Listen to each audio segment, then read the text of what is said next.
එන්න ටොයටා ලංකා මහගෙදරට ඕනෑම ටොයටා වාහනයක් ටොයටා ලයිෆ් සත්කාරයෙන් රැකහදා ගන්න. The 30% reciprocal tariffs imposed by the United States on Sri Lanka are expected to come into effect on the 1st of August.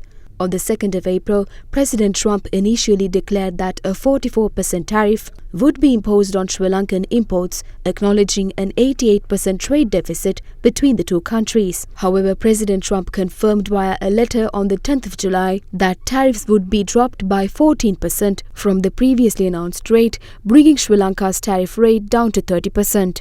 Speaking at a press briefing yesterday, Finance Secretary Dr. Harshana Surya Perma and the Central Bank Governor Dr. Nandalal Veerasinghe claimed that the government is satisfied with the 14% reduction in US reciprocal tariffs. The duo further highlighted that more negotiations will be carried out with the US government during the upcoming week. In addition to the newly imposed 30% reciprocal tariff, the existing 10% tariff will also remain in effect, effectively resulting in a total tariff rate of 40% on Sri Lankan exports to the United States. Meanwhile, the UK's government announced yesterday a package of reforms under its Developing Countries Trading Scheme to simplify imports from developing nations such as Sri Lanka, Nigeria and the Philippines, aiming to support trade, jobs and growth between the UK and other developing nations. According to a press release by the British Department of Business and Trade, the changes include simplified rules of origin, allowing goods from countries such as Sri Lanka, particularly garments, to enter the United Kingdom tariff-free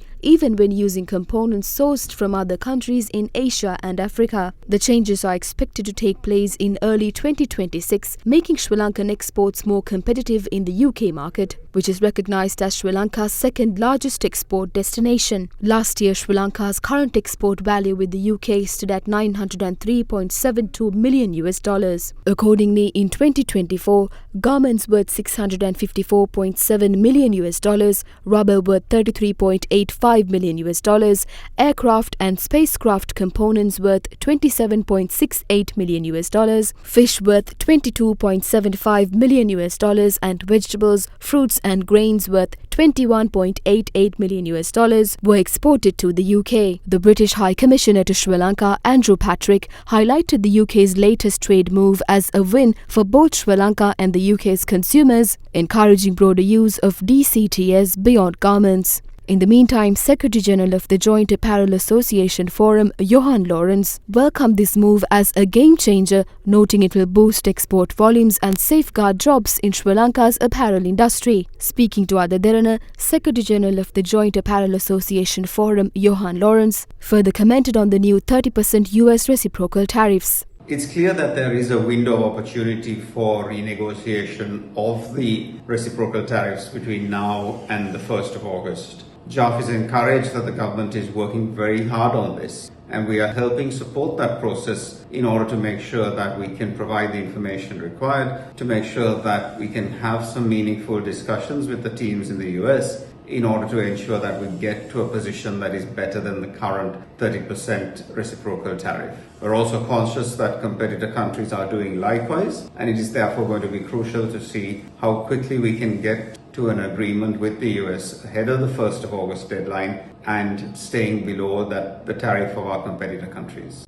Meanwhile, more experts shared their thoughts on the US reciprocal tariffs against Sri Lanka.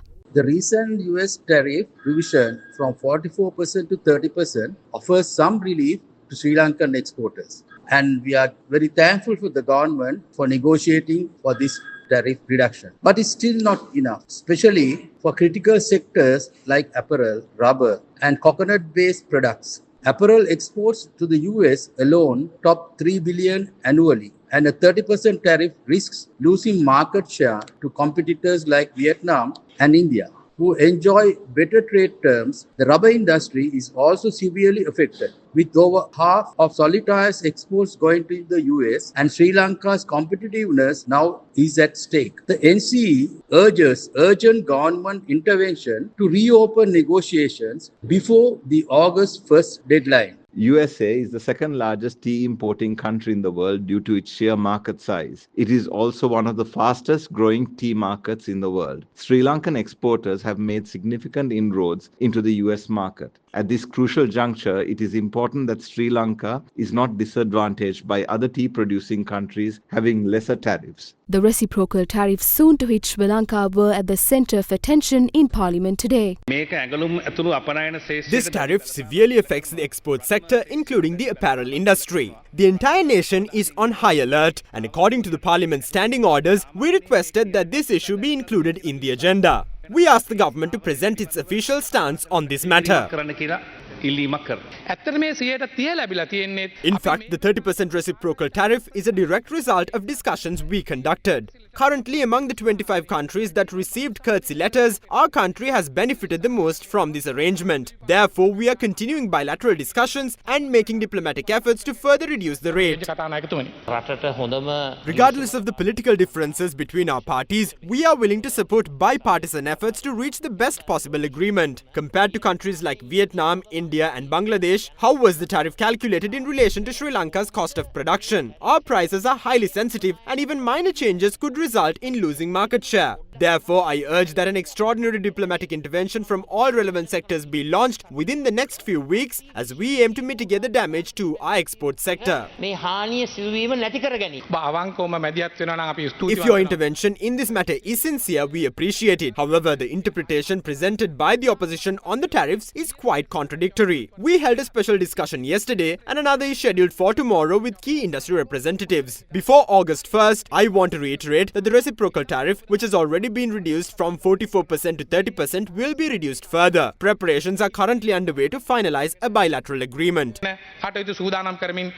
President Donald Trump says the US will impose a 35% tariff on imports from Canada next month and threatened to impose blanket tariffs of 15% or 20% on most other trade partners. Through a letter released on his social media platform, Trump told Mark Carney, the Canadian Prime Minister, that the new rate would go into effect on the 1st of August and would increase if Canada retaliated. Taking to X, Prime Minister Carney responded that his government would continue to defend Canadian workers and businesses in their negotiations with the US as they work towards that deadline.